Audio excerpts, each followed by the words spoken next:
Good day. It's still May 10th, 2020, and I just wanted to discuss what is going to be required economically in this country. First of all, I looked up recently and I saw that we have a combined wealth of $239 trillion. 239 trillion. Okay. What will be required, and what I will fight to my dying breath, is that $239 trillion be distributed more equally in America. How? Through taxes. I watched my father pay 70% of his taxable income in the 60s.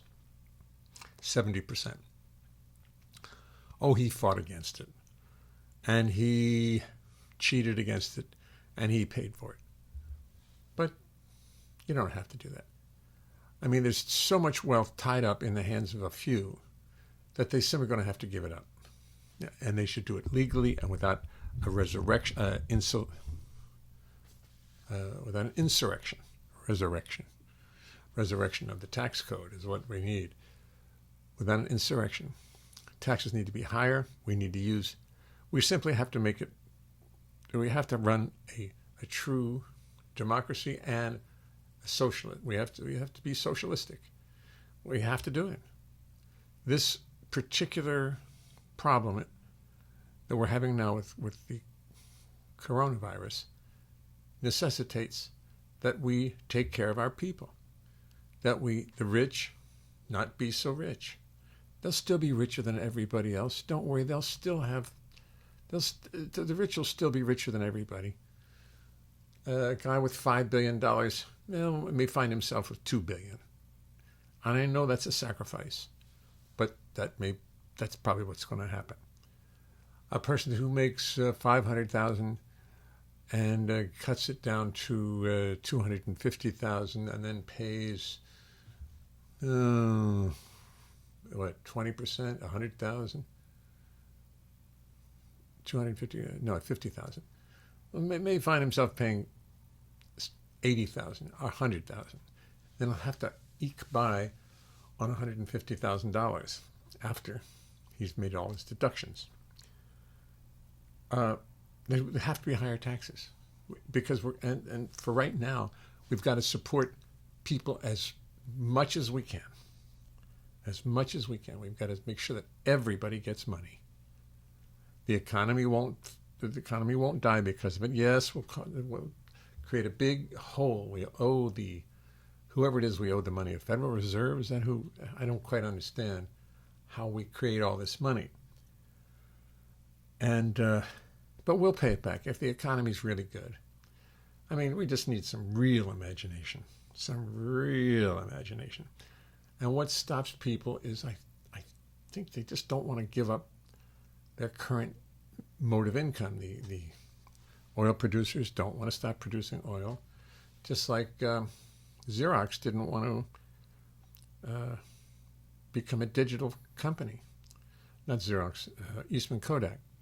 They couldn't adjust to the fact that phones and little cameras were going to take all these digital photographs and their film would not be needed. They couldn't adjust to it. They wouldn't adjust to it. They didn't want to give up their money. And I mean, I know this sounds like Marxism and communism and socialism. Well, it is socialism. And medicine just must be available to everybody. Walk into a hospital and it's done. We need about at least 3 or 4 more hospitals per state. Big institutions. And we need them because the next virus pandemic will be around the corner. It'll come, and we won't be prepared for it. And we must be prepared for it. Okay, so the economy must change enormously, and it's changing right now. and Republicans hate it because the very, very rich people who support Republicans want to keep every penny. They don't care about the poor. They don't care. If you're poor, it's your fault. Oh, yeah, it is your fault, but you can be helped. There's so much could be better if we just get everybody involved. I mean, So that's lecture number 2, is look how the economy is going to change radically because of this.